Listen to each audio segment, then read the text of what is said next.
Welcome to the FA Cup quarter-finals, heading into the semi-finals, and we're going to start with the first game as Fulham lost at home 3-0 to a resurgent Palace. Unbelievable 2025 from them. Ebery Eze, that shot off the crossbar from Lerma, and of course Nketiah coming off the bench to wrap up the win. Adam, just an unbelievable performance from Palace all round, really. We'll get on to Fulham, but I want to start positively. Palace were unbelievable. Glasner's got them playing amazing. There's a real feeling of optimism around there at the minute. There is. I mean, if you look at the results of late, if you take away this performance, they would definitely had something about them. There was certainly a buzz around Crystal Palace. It feels like Glasner is definitely repaying the faith that he had maybe at the earlier part of the season where there was a lot of doubts around the philosophy and maybe the style of football that they were playing at the time.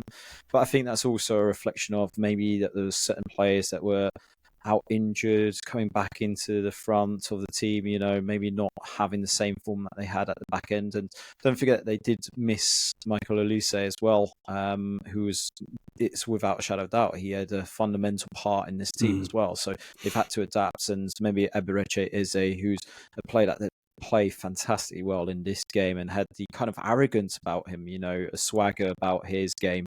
I really do like this Crystal Palace team, and I'd love for them to kind of be potentially in the final by the end of it as well, because I think that they're kind of everyone's kind of favourites outside of the top kind of teams, and I'd love them to kind of have something to cheer about. They're a team that like to play football. They've got a good community feel about them.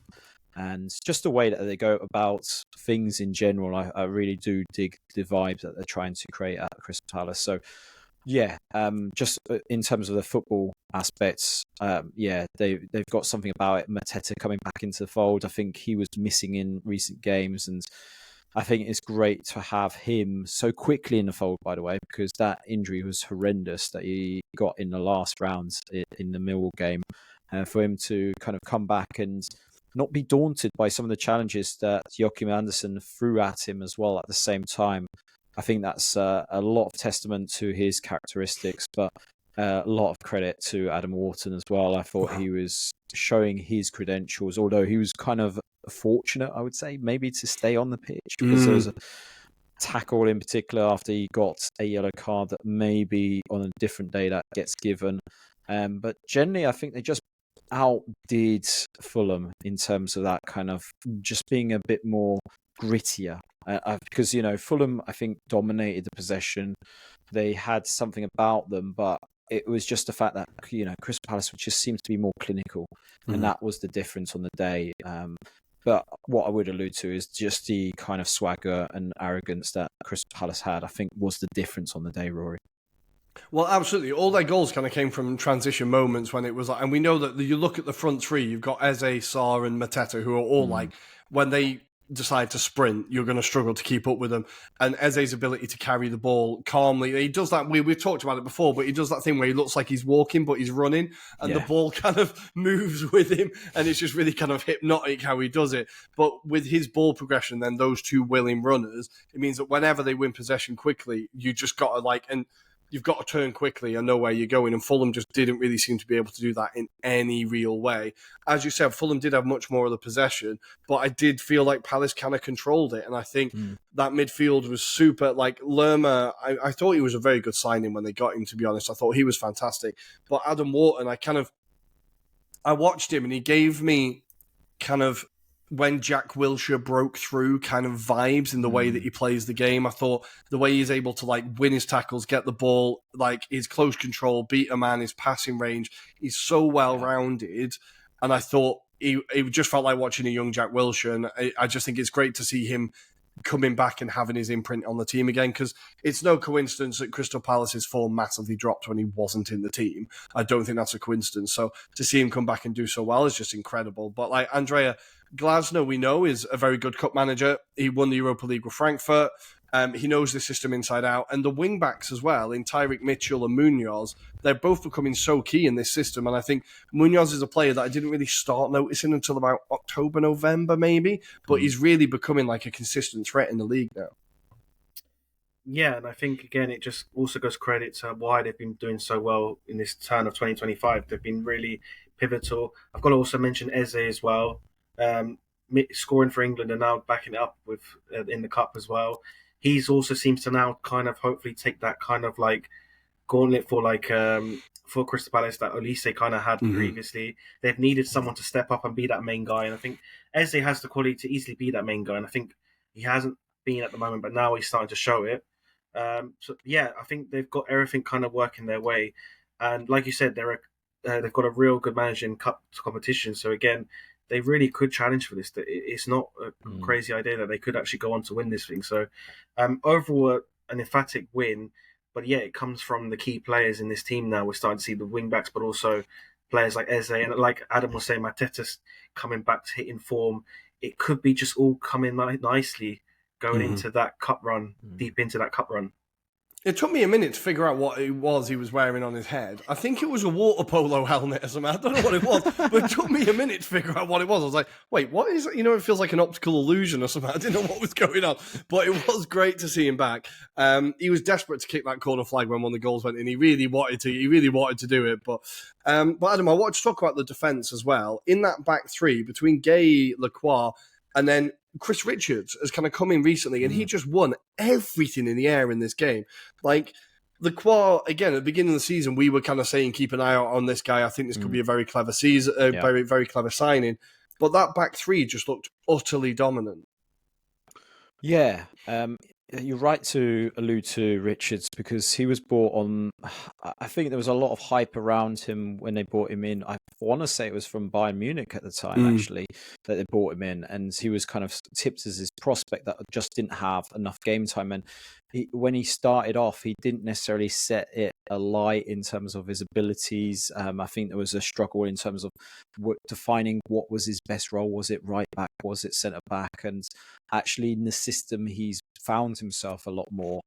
Probably helped by more established players within that system. I think that helps as well. When you've got someone like a Will Hughes, for example, that likes to step back as well, that kind of helps solidify those counterattacks. And in this kind of situation, when you've got someone like Jefferson Lerma and Adam Wharton in front of you, that makes your life a lot easier as well. But there's a lot of quality in that kind of back line. Guehi, we know about his credentials, but Lacroix, like you alluded to, I tipped him a few seasons ago when he was kind of only just signing for Wolfsburg at the time.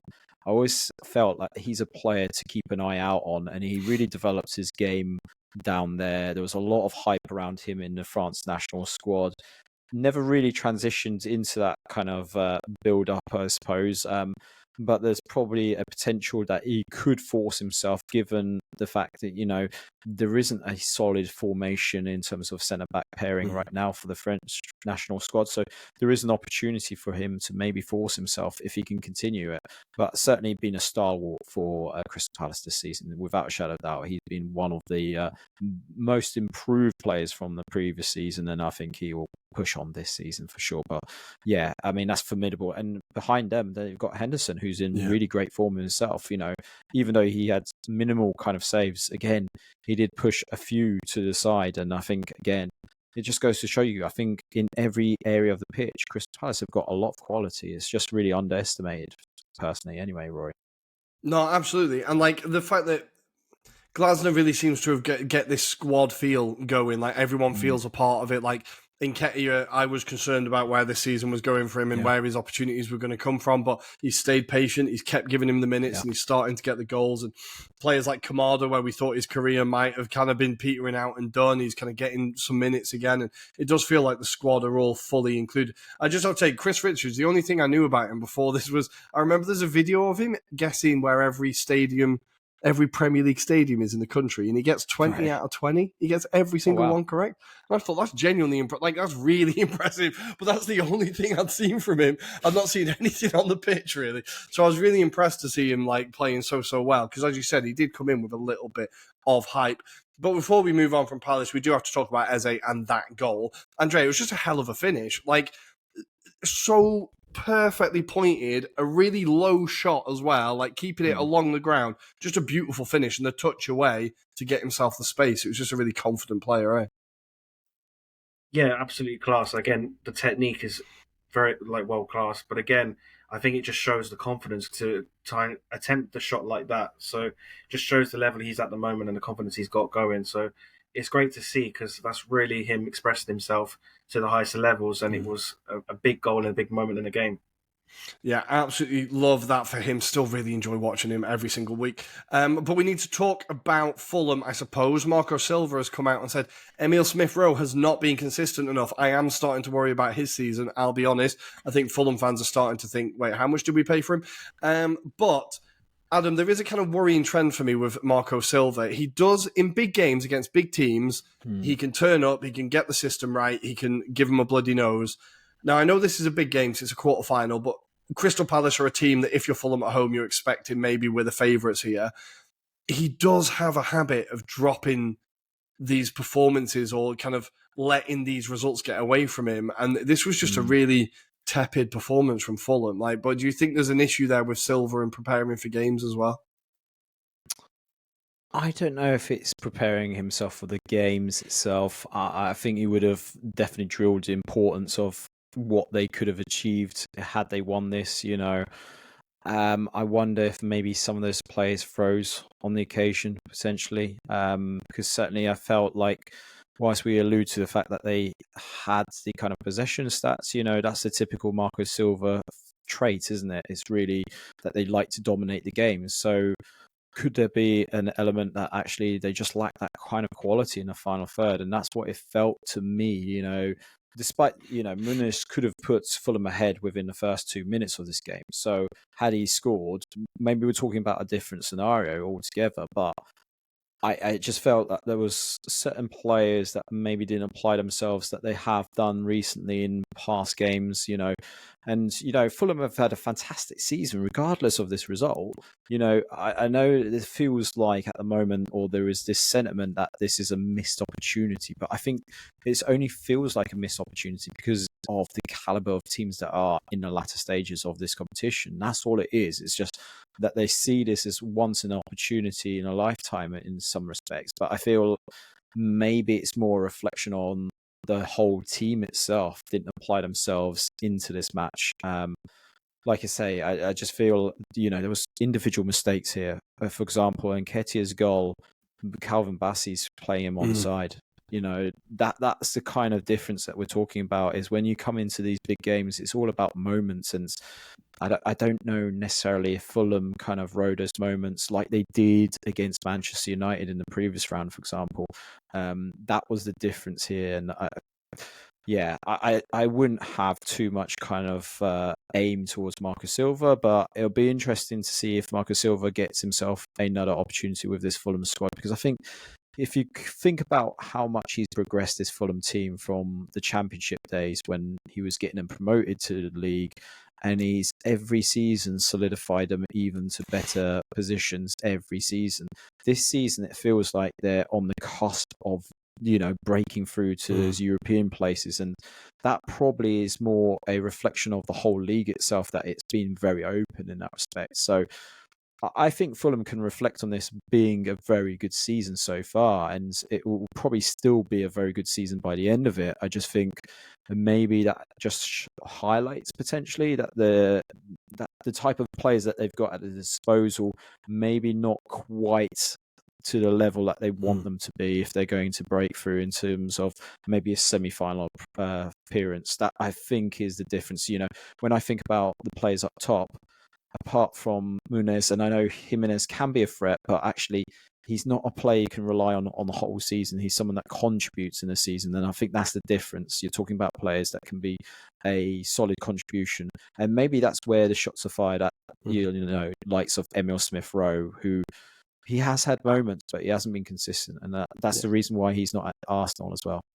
No, absolutely. I thought the consistency was always going to be an issue for him, and his fitness was always why ultimately Arteta felt like he couldn't really trust him. But I think you touched on an interesting point there where I think Fulham, they are, and it sounds mad because it's been years since he's been at the club now, but they've not replaced Mitrovic, right? Yeah. They've not got that striker like him, right? And it's the fact that Fulham had Mitrovic in the first place is a bit mad because he's genuinely an incredible striker without being rude to Fulham. But like, they need that striker who, because what they've got is two strikers there who can fill in for another striker, like you said. Like Jimenez can support another one because he's not the player he was, and age catches up to us all. And Muniz is, again, he goes hot and cold, but they don't have that consistent striker that's gonna get you that one step further. Now, look, there's a lot of clubs in this league and around the world that are looking for that striker. But Andrea, is this an area in the squad where you feel they have to address? Because I think if you have this squad and then someone who's like, let's just say a Liam Delap or someone like that it takes this team to the next level.